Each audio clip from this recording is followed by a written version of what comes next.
Hey, how are you doing, Rabbi? Good. How's it going? Thank God, Baruch Hashem. Yeah, tell me a little bit about yourself. Okay, so I was born and raised in Brooklyn, New York. Grew up in the Syrian Orthodox Sephardic community here. I basically grew up with a very, I guess, as you would say, Kabbalistic mindset. Everything is like the Arizal is top authority, I guess. I wouldn't say top authority, but like everything is all traditions come from are very ingrained in what he brought down, and and I recently, maybe I would say 3 4 years ago, I started asking more questions. I guess digging more into Judaism. I was always like religious. I always kept kosher. I always kept Shabbat, stuff like that. But then I got into Rabbi Mizrahi in his Torah and Science video, and then that's where my brain really started to expand and started to really kind of broaden my knowledge on what Judaism has to offer aside for just basic halachot and stuff like that. And then it kind of snowballed, and then I started listening to more of Rabbi Yaron Reuven, and then I'm not sure if you heard of Rabbi Yeshua Zitron as well. And then I started to level out. This leveling out came from, okay, now that I have all this information, now let's start asking questions. Let's start fact checking everything. So then that's when things start to more kind of like level out and say, okay, maybe this is not as crazy as Rabbi Mizrahi is making this out to be. And what really like cracked open my brain even further was when I started reading a book by Rabbi Natan Slifkin. I'm sure you've heard of him, called Sacred Monsters, I believe.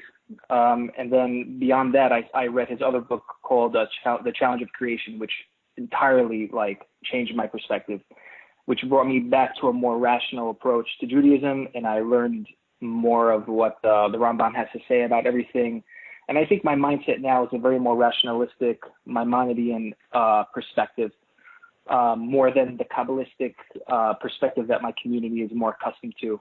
And yeah, so ever since, and then I just happened to come across your videos also just a few months ago, and I'm like, okay, this is, I'm not sure if I agree with everything he has to say, but I like the attitude of, okay, you're saying it like it is, and you're not trying to sugarcoat everything, and you're not too aggressive and all that stuff. And then you eventually also, I also eventually ran into more videos of yours that kind of hit on points that no other rabbi would really hit on. And these were points that really like, what's it called? Like these are like hot button topics that you can't tell a rabbi in this community that, oh, this might be wrong, or this might be the wrong tradition. Or, you know, like let's say nobody in my community does kapara chickens, but like, Mm-hmm. but nobody really speaks out against it either. So, so that's, You're in Flatbush? yeah, Uh, exactly, okay. Flatbush around that area. Uh-huh. Okay. I actually was there before. I davened by the Young Israel. I think that's also almost all Syrian. But how do you feel about Rabbi Mizrahi now? I still listen to him here and there. I guess I still listen to him because I like to get a little bit of a flavor of what everybody has to offer. Mm-hmm. I do. I don't agree with everything he has to say. Right. I don't. I don't. I don't see him as. I don't find his viewpoints as dogmatic as most people see it in this community. The last, I actually was at a live shiur of his on New Year's Eve in the shul that I go to, and everything he spoke about was actually like not a hot button topic. It wasn't anything extreme at all. It was just very straightforward. It was a very nice shiur, and I really enjoyed it. Mm-hmm. But overall, I like him. Look, he has his thing. He has his way of words. I think Yaron Reuven might be a little more aggressive than him. Mm-hmm. But I don't think I think he has, I guess he has a way with people and the way he speaks. He's not afraid. He's not afraid to you know, to like hit you a little bit, Mm-hmm. which I think is okay. But you know, certain beliefs I think I think he's a great storyteller, by the way. I mean, if someone wants a taste of real Jewish life, They should listen to a few hours of his lectures. And this is why I listen to it, because it bagels up the whole situation. I mean, you're getting a taste of Jewish life, these stories. He's like kind of like Hanuk Teller. But like you said, Rabbi Yaron Reuven is everything ugly that Rabbi Mizrahi ever brought to the table. He's just trying to outdo him. And I actually have a video defending Rabbi Mizrahi. I think maybe 2 videos. I don't think he makes anything up, and I think the people who attack him are just not knowledgeable of all the different sources in Judaism that represent his position. Now, I don't accept what he believes, but I'm not for shutting people down.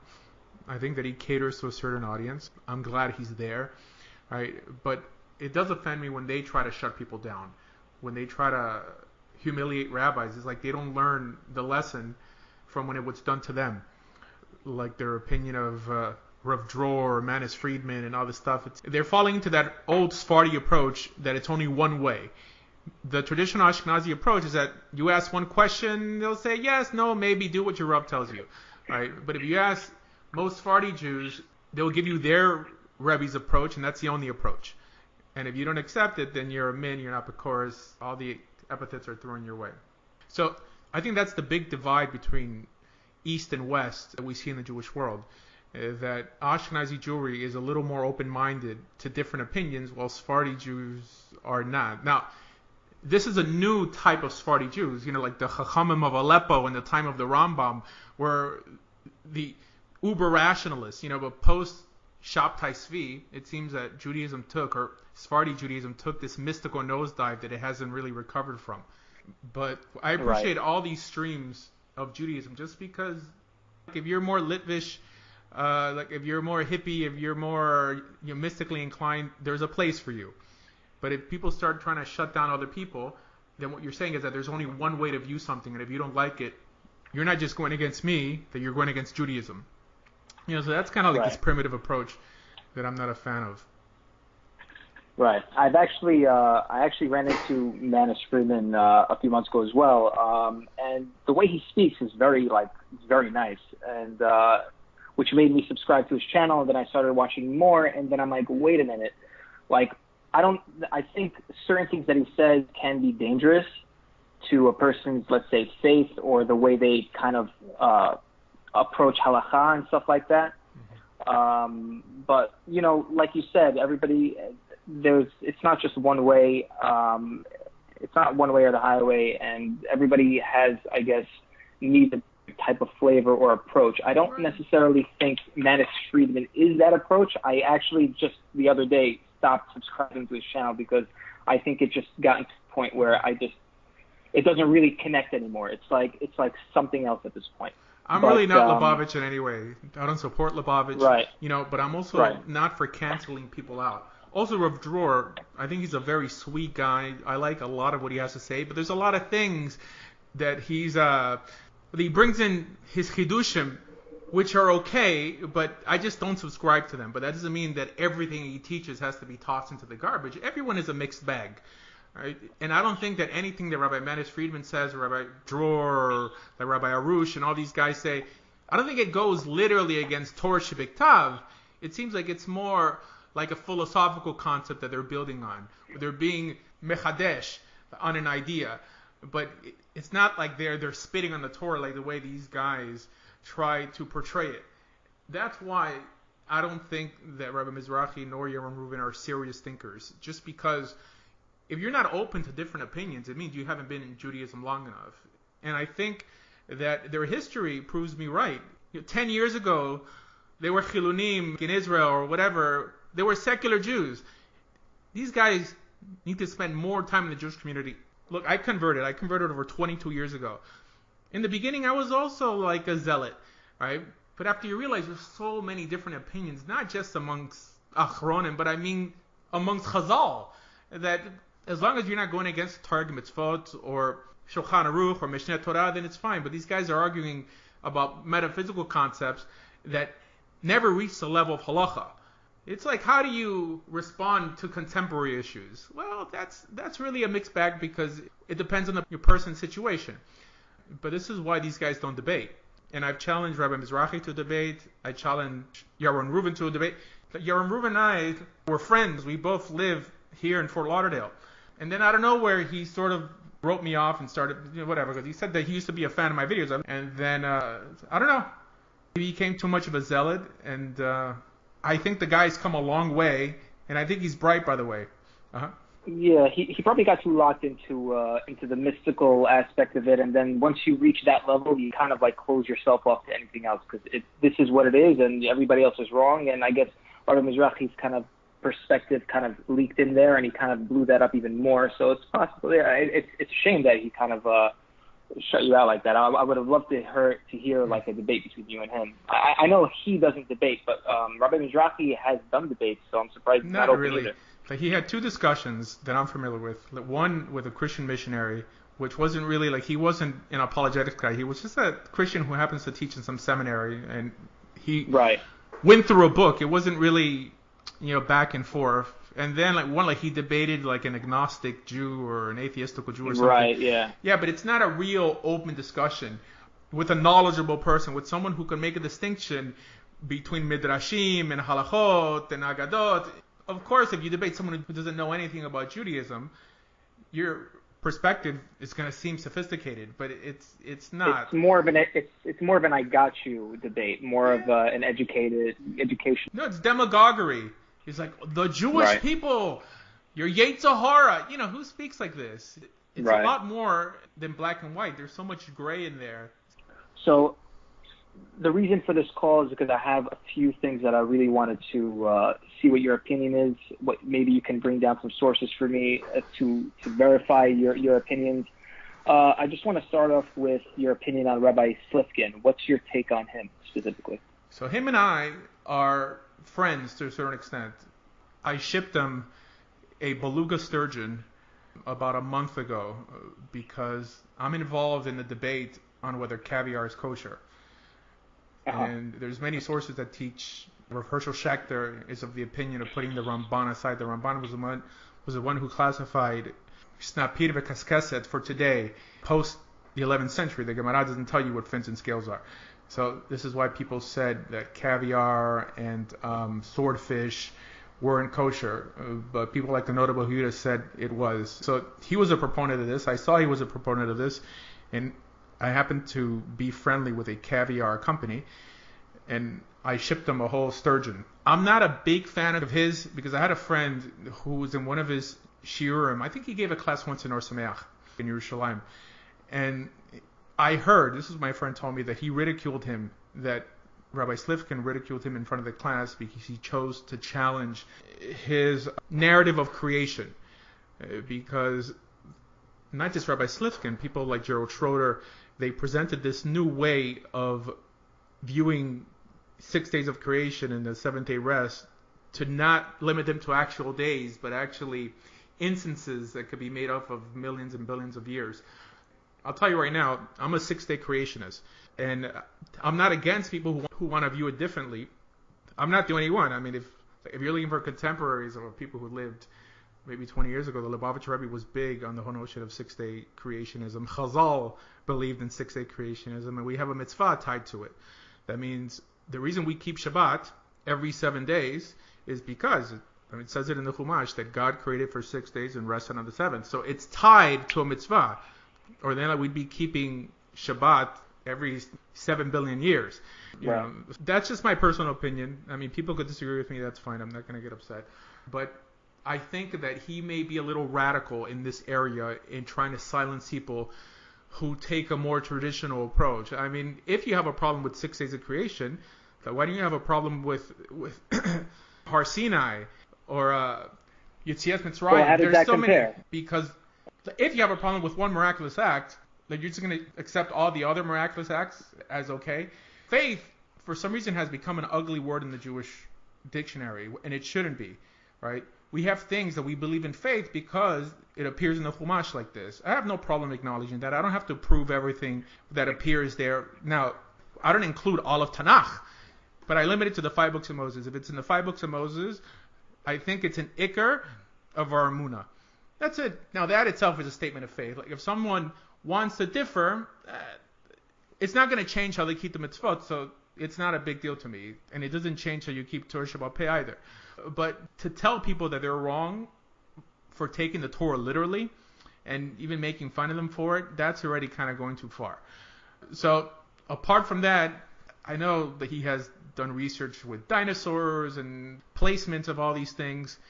And cave paintings and all this stuff that can be dated prior, and he would say that if God would create everything in one shot, then he was just creating some fabricated history, which makes sense in a way. Like, what's the purpose of creating some sort of a fabricated history into our timeline, which, you know, it's kind of a weird way of, you know what I mean? Mm-hmm. All right. It's his theory, and it makes sense to me, but I just happen to appreciate the pashat of the Torah over what anyone could expound from it, just because it's dangerous, especially when you start excluding people who disagree and calling them names and whatever, this and that. And also, I think that he leans left. I think he got smicha from YU, but from what I've read, it seems like he aligns himself with the YCT crowd, the Yeshiva Chavavei Torah, Avi Weiss crowd, than those on the right. So even though I'm a rationalist, I'm not in any way liberal. And I don't feel that I have to water down the Torah to make it appealing to left-wing religious Jews. And for some reason, that crowd is very left-wing. But the rationalist crowd in Judaism, for some reason, aligns itself with the left. They're not for women covering their hair, under the opinion of Rabbi Mashash in Egypt. And they have all these left-winging ideas that wash out the whole purpose of being rational to begin with. Because the Rambam was rational, but he was in no way left-wing. He was a dat yachid in many things. He took a stand on things that weren't popular. And he never gave in. According to the Rambam, a woman's supposed to wear a hijab. Right? Of course, people don't read that, don't teach it like that nowadays, but he never watered down anything. This is why I appreciate Rabbi David Bar Chaim, because he also doesn't water it down. There's another person I forgot to mention who's also a great chacham. His name is Rabbi Chaim Ovadia. He's a great mind, also uber rationalist, but he's on the left. You know, so that's why I feel that he doesn't speak for me. I'm not saying that people shouldn't listen to him. I'm also not saying people shouldn't listen to Chabad either. I'm just saying that I encourage a more right-wing rationalist agenda than the typical left-wing or liberal rationalist agenda. Yeah. Right. Okay. Yeah, that's fair enough. And just recently, I've also been learning more Mishneh Torah with a specific rabbi here in Brooklyn, and he just makes everything make sense. Also, like everything about Rambam and the way he teaches, and for some reason I kind of associate Rambam with the way Slifkin thinks, because it's kind of within that realm. I guess not in the same, box, but within the same area. It just makes everything makes so much sense, and I've always had these questions that I never thought to even ask, because I always think, oh, that's a stupid question. Nobody asks this in my community. Why would I even try that? Mm-hmm. But then every time I started asking questions, I started doing research. I looked up Hebrew sources. I looked up secular sources. Go see what the differences are. It's just I don't know. It's just the more rational I think about things, and the more of these rabbis that come up, like let's say the Rambam sometimes, and Rambam especially, like everything that they say is just so clear. I just feel smarter instead of more dumb when I What did you say, the Rasag? Is that what you said? The Rasag? No, because you cut off a little bit. The Ralbag. And I guess Rabbi Shimshon Raphael Hirsch as well. Those kind of guys, they have certain rationalist approaches as well, if I'm not mistaken. Sure. But there's still something about Kabbalah that the Zohar that still intrigues me, because despite its shaky history and how it came about, which is pretty much out of nowhere, and we don't know who exactly wrote it, whether it was Moses de Leon or Rabbi Shimon Bar Yochai, I still hold it within the realm of possibility. Like, it's possible that these things could happen. That's like every midrash. Right. Every midrash you read in Ein Yaakov, there's some beautiful midrashim, there's some silly midrashim. Do I hope some of them are true? Absolutely. I also hope that the notion of Gilgul is also true. I want to come back in a second life and a third life, right? I'm just not going to say Torah teaches. And that's where the problem begins. With that people will say Torah teaches, and then they'll quote the Tanya or Likutei Moharan or the Zohar for 20 minutes. right when people stop making that distinction is when the Torah actually begins to be desecrated, because you're saying things that the Torah never really said. Right. Do you think it's a problem to believe in such things? Because you hear stories about, like, I forgot the rabbi's name. He used to, like, have a never-ending cup of wine. I can't believe I forgot his name. He lived in recent times. What was his name? It was a Kabbalist. The Baba Sali? I don't know, Rabbi Kaduri? The Baba Sali, yes, the Baba Sali. Like, you hear stories about that and people who actually witnessed this happen. I've heard stories of people who would walk inside a room of this great Kabbalist, and he would point to them and he would say, you're not wearing tzitzit. And the person that he pointed to is not wearing tzitzit. Or one of my friends went to a Kabbalist, I don't know for what, but after he spoke with him to get a bracha or something, he goes, listen, after you wash your hands, you need to start using a cup. And then it hit his head, and he's like, whoa, like, how did he know? Because usually when he does Netilat Yadayim after coming out of the bathroom, he just puts the faucet on and he does his hands. And so how do we explain things like this? Well, Christians have similar examples, and Muslims have similar examples, and shaman do similar things. I'm not trying to say these guys are charlatans. I'm just saying only because someone does something miraculous doesn't mean that they are endorsed as an extension to the Torah. Look, I really try not to put my personal opinions or ideas into my classes when I'm giving advice. I'm trying to put my personal opinion aside. I'm not a big fan of mysticism, but if someone wants to study mysticism, go right ahead, but just make a distinction between that and Torah, because you could have 3 Mekubalim, and they could all be teaching a different emanation of God, things that contradict each other. So only because someone has a mystical power or ability doesn't mean that mysticism is monolithic in any way in religion. Well, you could have 3 different mystics that contradict each other, so who's right? Especially when you start bringing in... That's where it gets confusing. And like you were mentioning, shamans do it all the time, and you have these people in other religions. So what's the source of this power? What is it? But it doesn't even matter, because the Torah is what doesn't change. Lo tosef alav velo tegra mimenu. Don't add or take away from this Torah, and you're safe. And then he says, also in Devarim, he says that the secret things are for God, and everything else that he's revealed is for you and your children to do. So you should feel safe that to please God, you're keeping mitzvot, both Torah Sheba'al Peh and Torah Shebiktav, and that's it. And if you want to put a frosting on the cake and study Breslov or other Kabbalistic works, then sure, but acknowledge that it's just frosting on the cake. Don't forget, there's many Chachamim who told people to stay in Europe during the time of Hitler, even Rebbes, and the Jewish people were decimated in those communities. So that doesn't mean they're always right. And I'll tell you, the vast majority of these stories that the Rebbe gives you advice to do a certain thing and it comes true, I believe is a bit fabricated. I mean, I just personally don't believe it.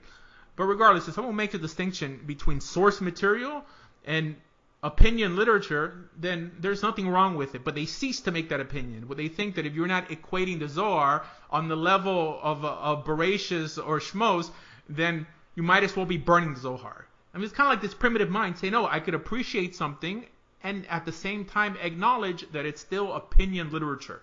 But why does it have to be all or nothing? All these guys, Rabbi Mizrahi, Rabbi Yaron Reuven, they teach this idea that even the words of Gedolim nowadays was also given on Har Sinai. So how can you ever protect Yiddishkeit like that if you just keep on adding stuff that was given on Har Sinai? No, let's make a distinction between the Torah mitzvot, maybe what they call Halach LaMoshe MiSinai. That was all that was given on Har Sinai. And then Chazal, the Sanhedrin, they came up with the halachot. Why can't people understand it like that? Like if you read the Gemara straight through, Chazal constantly make a distinction between what's from the Torah and what's from the rabbis. Always, but I never hear these guys make a distinction. They lump it in because it's a dumbification of Judaism. It doesn't equip them to argue with other religions.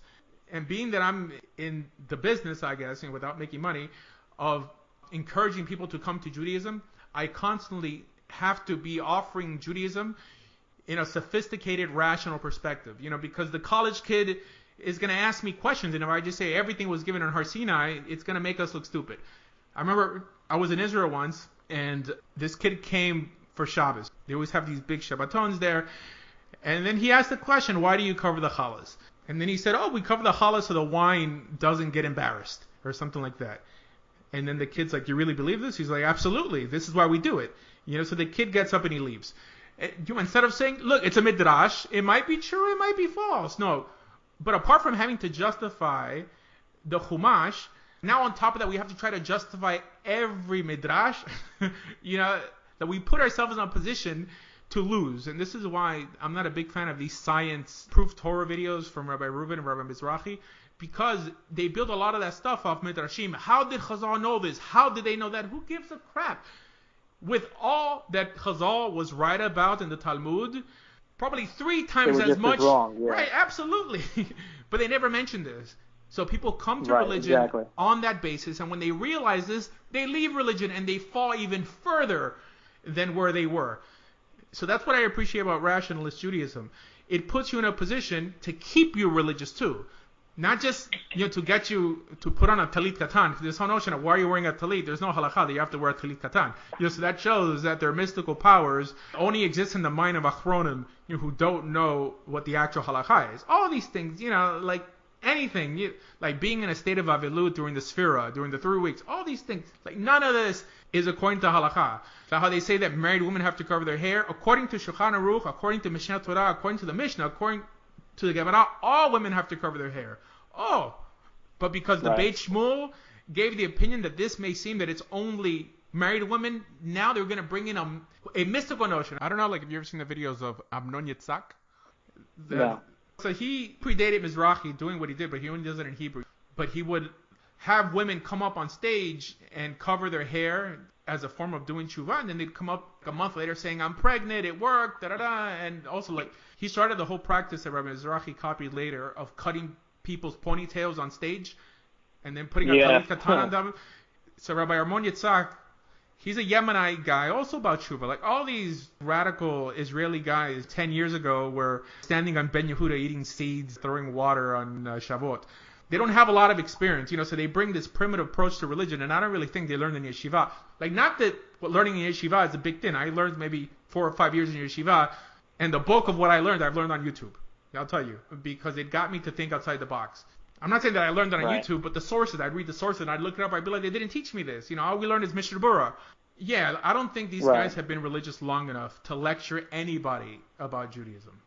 But that's my approach. Right. Yeah, I agree with you 100%. Back when what you were saying about these extreme approaches can eventually lead people off the derech rather than on it, because I could use myself as an example. Once I started fact-checking everything that Rabbi Mizrahi said, and they would say everything in the Talmud is basically gospel, and they dogmatize the rabbis and everything they say, and then you look in the Talmud and you actually read it, and there's mistakes like all over the place. Like the rabbis speak about life not reproducing, and that's why you're allowed to kill them on Shabbat. It kind of sounds like at one point where one of the rabbis think that the earth is flat, and they're debating with the Greek philosophers when the Greek philosophers are saying something else.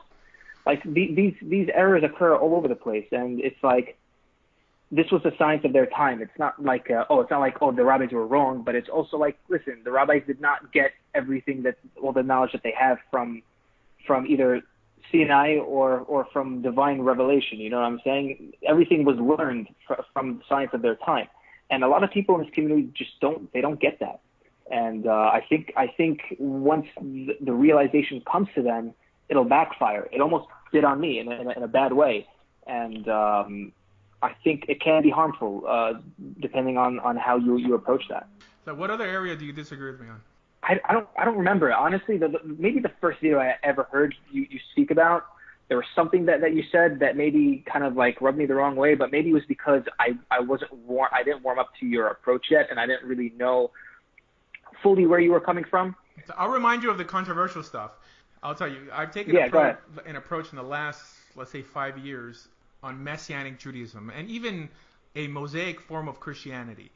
I was very vocal about the issue recently about this whole God TV thing that Rabbi Tovia Singer was arguing against, and they were trying to get Israel to outlaw a Christian station to be broadcast on the hot cable network in Israel, basically promoting Christian ideas from a Jewish perspective in Hebrew for Israelis. So then my approach to this and to Christianity in general is that better a religious Christian or Messianic Jew than an atheist. I think it's better that if every Jew is not going to come to Torah, that it's better for them to become Christian than to remain atheist. And we see it nowadays. This whole Black Lives Matter rioting, all this stuff is fueled by secular Jews in the university, teaching this approach, this left-wing approach that America sucks and all white people are racist. It seems that it's easier to bring a Christian to Orthodox Judaism than it is to bring an atheist to Orthodox Judaism. But almost every rabbi disagrees with me, and they're like, no, it's better that they remain atheist than to become Christian. How do you feel about that? Right. So I don't. This is. I heard you debate this or talk about this recently, and I don't. It's very hard to really give a which way is right, which way is wrong. I don't think. Yeah, I agree that Christianity would be the easy way in. It's going to warm you up to the idea, but I think they may get comfortable in that. In their ideology that why would I go to Judaism? Like, this is simple enough. And well, even this so, and that. Judaism. Even so, it would still be closer to Judaism than living an atheistical existence. Right, but would they be punished more by, I guess, idealizing a person versus worshiping nobody? You know what I'm saying? Right. So that's the big question. If kafira is worse than avodah zarah. Now, avodah zarah is also a form of kafira. But see, that's the thing. This is where some knowledge in Christianity is helpful, because Christianity is not like the avodah zarah that existed in the time of Moshe Rabbeinu. It's for sure like a twisted form of Judaism, right? When they walk around with our Bible, even the Rambam said that there's redeemable qualities in both Islam and Christianity, because they help bring the world to the idea of the Bible and Mashiach and all this stuff. But about kafira or apostasy, he mentions nothing. Of course not, because these people you have to kill right away. Although he does consider Christianity idolatry. The question is it idolatry with an actual death sentence? Because Christianity is not mentioned I'm sure it's not mentioned in the Torah, but it's not mentioned in the Talmud either. Believing a man is Mashiach, yeah, it's stupid, but is it better than not believing in anything and not keeping any mitzvot? I think the way that we gauge who's closer to God from a Torah perspective is who keeps more mitzvot. Okay, now a Christian, I think, keeps more mitzvot whether he acknowledges it or not than some atheist, right? Like an atheist is trying to stop people from being religious. So right. I think that ends the discussion there.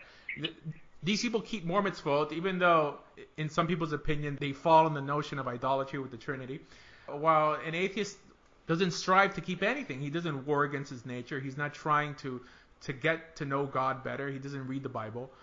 This is another example of us freeing ourselves from the dumbification. We have to stop listening to YouTube rabbis telling us what's important and come to a conclusion that the reason we have religion is to make the world a better place. God gave us mitzvot so we can live a better existence, so Israel could be an example to all the nations, so more people could keep mitzvot. It has nothing to do with excluding people just because you disagree on a theological notion. I mean, it's a theological notion. I don't think Jews are going to say that Christians are less ethical by believing in JC. They'll say, I mean, if they're honest, they'll say they're more ethical. But it seems like they hate Jesus more than they love Jews. Because I think that if a Jew lives like a Christian, he's going to want to get married. He's going to want to stop doing Averas. He's going to want to stop doing drugs, beating his wife, because he feels that he's accountable to a good God. While an atheist doesn't think anything. I mean, his heart is his God. So this is why I think that they hate Christians more than they love Jews, because this could help Jews. Yeah. Right. I think it's a really tough way it's a tough question to really gauge, because really, what is more important? I mean, let me break it down this way. The Ten Commandments start off with theological rules, okay, and then it goes into ethical rules. The Torah itself, the Bereshit, starts with a theological. Starts on a theological scale. What does it do? It says God created the heaven and the earth, and it says it created the sun, moon, the stars, and everything. It basically says that God, this one being, created everything that everybody else thinks is a God. So the Torah starts off with establishing God himself is the creator of everything, and your God is nothing.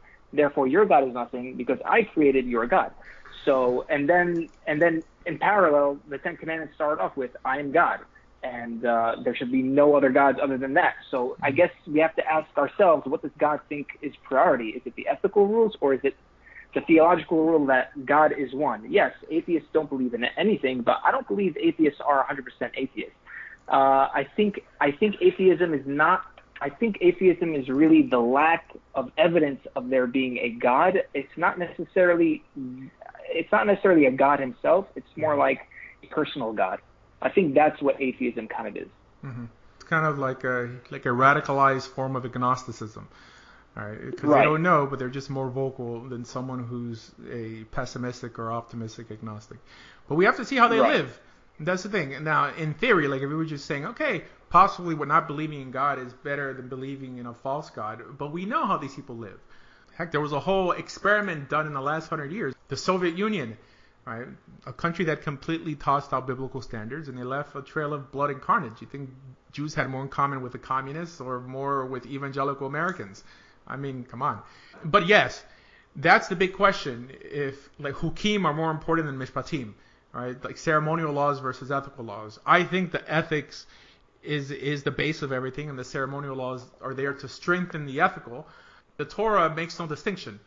But I would also argue that Christianity is not worshiping a foreign god. It's not worshiping Baal Peor or Dagon or some biblical avodah zarah. It seems that it's similar to what Lubavitch calls the Rebbe. They say that a Rebbe is the atmut in a goof, the divine essence in bodily form. Right? Now I think that's silly. I mean, the Rambam attacks those notions all the time, but I'm not going to say that that's against the Torah. Right? It just sounds silly. It's not straight avodah zarah. So to say that God became a man for 33 years, for sure goes against the Rambam, but doesn't necessarily go against the Torah. Not necessarily. It's not like it's a foreign God. So this is how I rationalize it. I may be wrong. When they say Jesus was our, when they say Jesus is literally God, you don't think that's considered a foreign God separate from God himself? It depends who's saying it and how the person listening accepts it. If they believe that he's an earthly representation of the invisible God, then I don't think it's against the Torah. If you're saying that Jesus is a God, a separate God than the one we see act in Scripture, then that's problematic. Theologically. It's not ethically problematic. It's not an ethical issue. But mind you, even the Shema, Rav Hershel Schachter says that doesn't really mean that God is one. It means that God is unique. Now, this is just his opinion, because teaching that he's one doesn't really mean anything. He's one and what? No, but to say that he's unique from all the other gods, because Echad could also mean unique, then that makes a little more sense than just saying he's one. So I think that monotheism is a later developed idea. Not monotheism versus believing in plural gods, but the monotheistic ideal as presented by the Rambam here, which is a more Islamic monotheistic ideal, is a much, much later notion in Judaism. And it seems in the Rabbi Bachya Ibn Pekuda, he writes in the Duties of the Heart, he says that God's not going to hold someone accountable for taking a pasuk in the Torah literally. So if someone wants to believe that Hashem brought you out of Mitzrayim with a strong hand, I think it's stupid. I mean, I'm on the Rambam side, but I don't think that's going to cost you your Olam Haba. It just doesn't seem that. The Rambam says if anyone thinks that God has any form of shape or body part, he loses his chelik on Olam Haba. That's already going above and beyond his pay grade, because he didn't have real smicha going back to Moshe Rabbeinu. Not that if you had real smicha, you had the authority to make that, because smicha doesn't give you the power to make metaphysical observations with authority, but it's just there to bring down the Masorah and to paskin halacha lamaisa, like what you do, not what you believe. So this is why I'm not quick to condemn people who have silly beliefs that don't contradict the Torah, as long as they're keeping the Torah, both written and oral.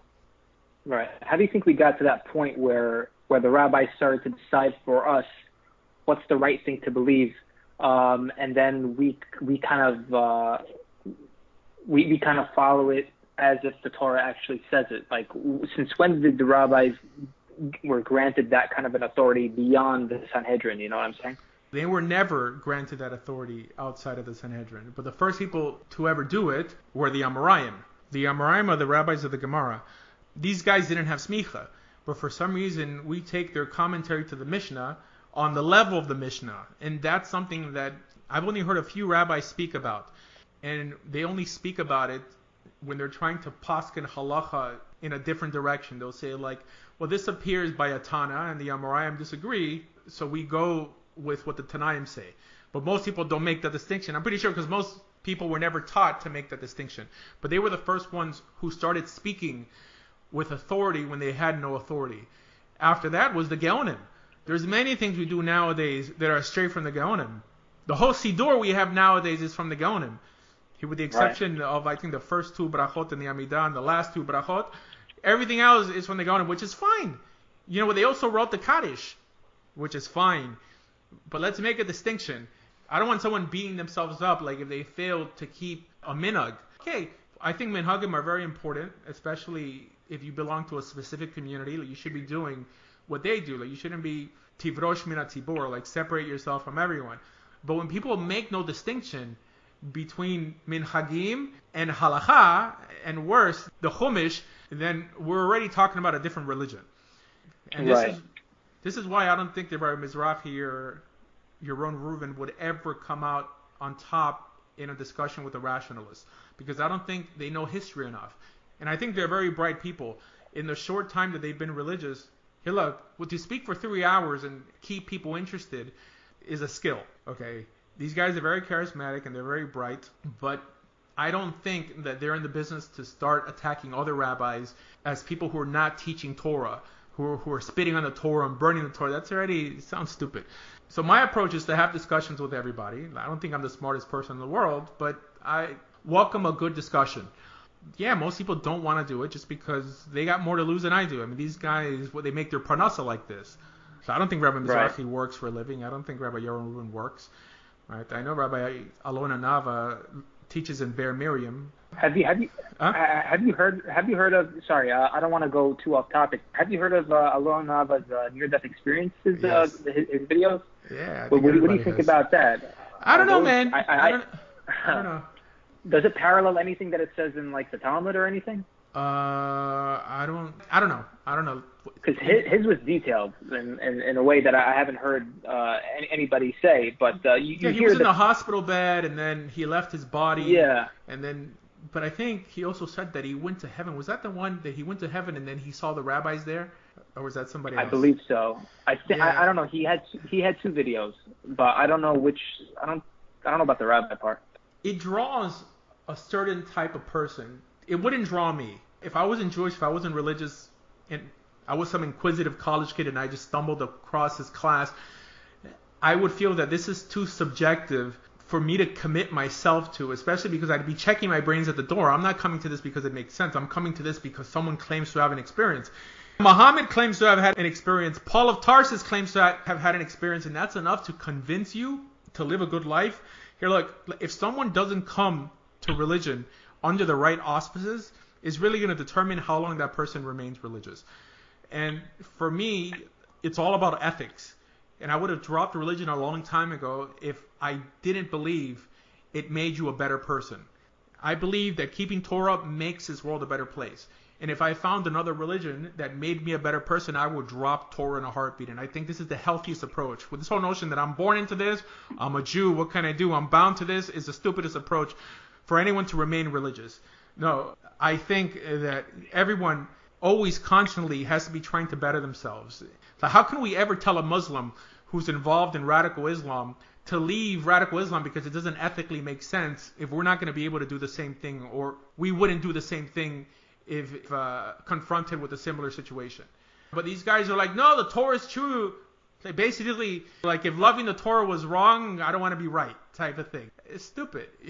It's stupid. Right. But this is okay, so so for me personally, as an already Torah-believing Jew, stories like these come more down to not being convinced by Torah itself, but being convinced of the Zohar and Kabbalah and stuff like that. That's where my question of, okay, maybe these things that are being said in this book are right, maybe not. How do we come to understand them? I mean, that's where my brain kind of gets scrambled and trying to think about these things, because even the Talmud talks about demons and stuff like that. The Gemara talks about how to see demons, And I don't even know how to process that, considering the approach that I've been taking so far, being a little more rational, and the Rambam didn't even believe in that stuff. So, like, that, it just raises the questions for the mystical aspect, not necessarily for the faith aspect of Judaism. Talmud is not considered source material. The halachot in the Talmud are, but not the midrashim. So when it says to... How do we distinction that, though? How do we distinction in the Talmud between midrashim and what's fact? Like, okay. I mean... So yeah, all halachot have to come from the Mishnah, and they're only commented on in the Gemara. But they have to do with something you do, not something you believe. And it's typically, there are things that are ruled upon, that a rabbi will give an opinion on this, a rabbi will give an opinion on that, but it's tied to an actual mitzvah, or it's a gezerah or takana. Like if you read the Mishnah Torah straight through, in every book, he counts all the positive mitzvot, all the negative mitzvot, the gezerahs and the takanas. He makes a distinction between midrash and halakha. Halakha is what you do, and anything in the Talmud that's not of a legal nature is considered agadah. Agadah is midrash, and that's it. This is why we have to verbally state. Do they have to verbally state this is a midrash, or we have to make an assumption that this is a midrash? You have to make an assumption. But we have a consensus on this. The reason we have Mishneh Torah, and like we have Shulchan Aruch and the Rosh and the Rif, is because these guys separated the halachot from the midrashim. And your Shulchan Aruch is like 90% Rambam. So they didn't disagree on much. Now the Shulchan Aruch does bring in other customs and stuff that are in halachot, and he doesn't make a distinction. Heck, even the Rambam brings laws from the Geonim, and he doesn't make a distinction. But this is why, see, this is like when you start asking these questions, it's because it's already time for you to move past codifications, to move past Shulchan Aruch and Mishneh Torah and go straight into the Mishnah. Even start looking at Talmud Yerushalmi, the Toseftot, the Sifra, the Sifri, the Mehilta, real source material. But most people are not on that level. Like most people who think they're studying Torah are just studying the Ramchal and Likutei Moharan, and I mean this isn't Torah. Torah starts... They're studying opinions. Right. So Torah starts, in my opinion, apart from the 5 books of Moses, oral law begins with studying codifications of oral law. Whether, if someone really wants to dumb it down to Mishnah Berurah or Kitzur Shulchan Aruch, that's probably what's most readily available. Like if you go to Barnes & Noble, like you're not going to find Mishneh Torah or Shulchan Aruch there. I mean, heck, all of Shulchan Aruch is not even translated into English yet. From there, Shulchan Aruch. From there, the Rambam. From there, Sefer Mitzvot to the Rambam.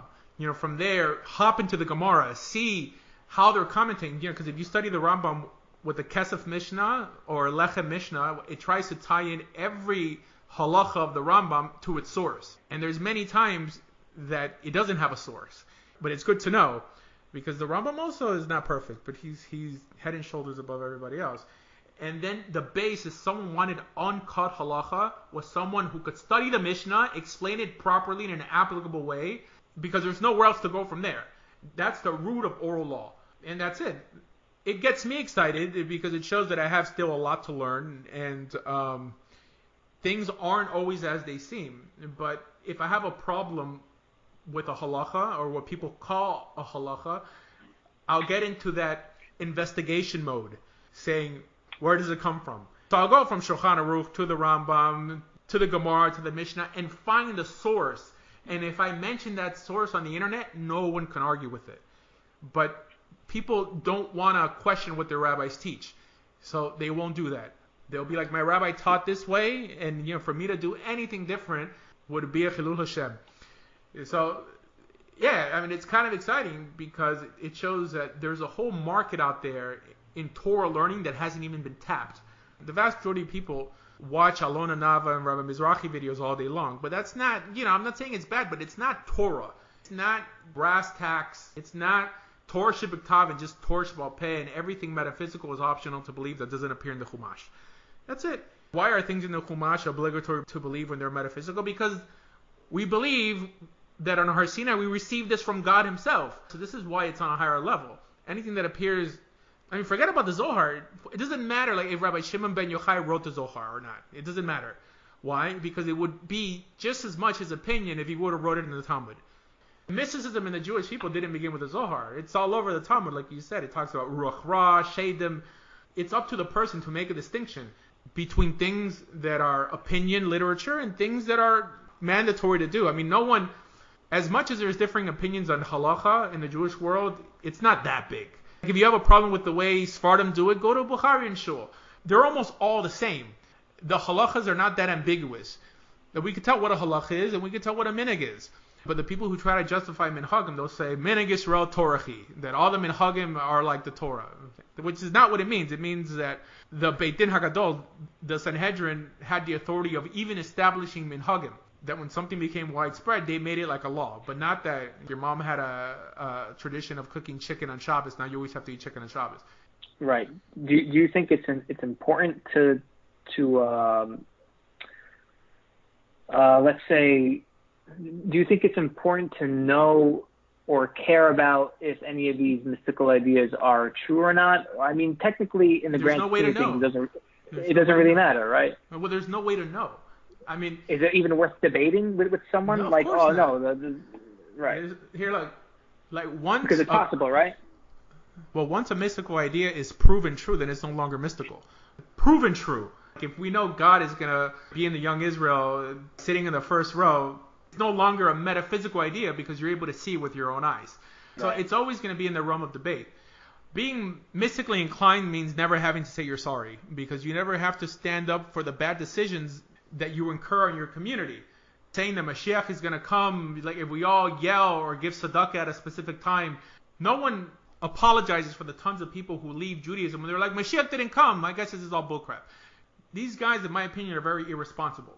But they were saying now with the COVID-19 that Mashiach was going to come too. Just stop predicting things of Mashiach because it's hurting your people's emunah. Right? I think it takes more faith to believe these Kabbalistic ideas and take them at face value than it is to believe in God himself. I mean, because God himself, you can see the work. You just look at nature and you see the way the universe works. You could see a hand in it, but in metaphysical things that you can't even sense with your senses is just. I think that takes more faith than religion itself. So I think that's where the biggest, like especially with Mashiach even, I feel like it takes more faith to believe in a coming Messiah than it is to believe in religion, not any sort of religion, but like Judaism itself. It's a tough pill to swallow because it's not something that's happening. It's something that's supposedly going to happen. And I don't have a problem with believing in Mashiach, but I have a problem with people constantly saying, "Oh, it's coming now." With COVID-19, it's coming now, just as you said. Or look, it's possibly these are the birth pains of Mashiach, but the birth pains of Mashiach have been happening for thousands of years. Like, until when are we going to stop relying on the coming of Mashiach and start looking at ourselves and better ourselves? Because that's really what we need to do if Mashiach is coming. We still need to better ourselves, right? Everybody is focused on the wrong thing. It's kind of backwards. The notion of Mashiach is also like a midrashic idea. As much as Rashi and the other Meforshim want to say it's in the Peshat, it's not in the Peshat in the Torah. Now the Rambam in Sefer Mitzvot, he lays down where is the command to believe in Mashiach. So he ties it to Parshat Shoftim, to the command to have a king when we want a king. That's it. But if that's what the Rambam's view of Mashiach is, then I don't believe in the Mashiach that everyone else is peddling nowadays. Just the command to have a king is a command to believe in Mashiach. Like now we're expecting someone who's not going to die, someone who's coming in the clouds. I mean, you can't blame Christians for making him into God. Also, Techiyat HaMeitim is not literally in the Torah either. So all these things, now I can't publicly come out and say. I mean, I do publicly say it, but I'm not the only one to disagree with the Rambam's Yud Gimel Karamuna, saying that if you don't believe in Mashiach and you don't believe in Techiyat HaMeitim, then you're not a Jew.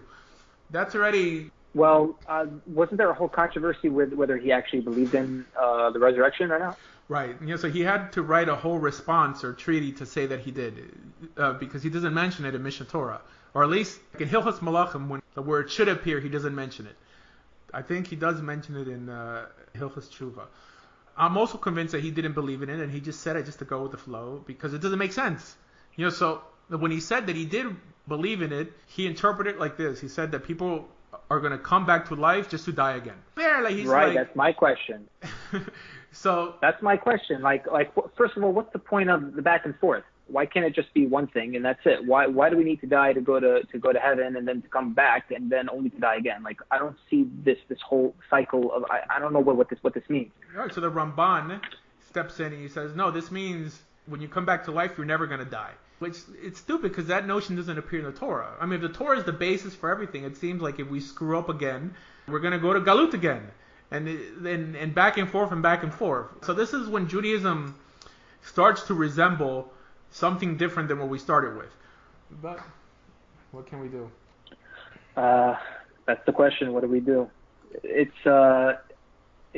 like, do we and that's where the other problem that you always mention in your videos is that people don't make a distinction, and I think you are the one who opened my eyes to making that distinction. And I think, like, I was just debating with my friend the other day about Midrashim, and we were talking about Titus and how he died with a gnat going up his nose and eating up his brain and stuff like that. And at the end of the day, I was telling my friend, listen, that's just a midrash, right? He's like, okay, but it says it straight out in the Talmud. It tells you what happened. Like, this thing happened. I'm like, I don't think it happened. When you look at history, I don't think it happened literally as it did, because if you look at history, it says that Titus died from a fever. And, so we're having this whole debate about what midrash is, and I referred him to this Chabad.org a series of articles that goes deep and heavy about midrash. It's a very good source for if anybody wants to know. But I would recommend how to understand it. The Rambam's introduction, or the Rambam's son's introduction to Agadah, which appears in almost all Ein Yaakovs, but it's online, translated into English. Just type in Avraham ben HaRambam, Agadah, and it's on Wikipedia, translated. It's probably like, 20 pages. But he goes in from his perspective. Of course, this is all subjective anyways, but his perspective, which we assume would have been the perspective of the Rambam of what Midrashim are and aren't. So he says, that any Midrash cannot contradict the literal narrative in the Torah, and if it does, that we push it aside. For sure, when they never said that they're all disposable, you have to use common sense a little bit. This is how they used to teach back then. People used to teach by telling stories. And that's what right. People don't understand nowadays. They're taking those stories like it's a source material itself. So that's where the problem begins. Like if you look in Pirkei de Rabbi Eliezer, you have this whole story about Alexander the Great and how he approaches the gates of the Garden of Eden. And after I finished reading that story, I closed the book and I put it away, and I never opened it ever again, because I'm like, who watched Alexander the Great? Which Jew followed him and told the story? You can't see the story. You can't find the story anywhere else in any outside sources. And Alexander wasn't even a Jew.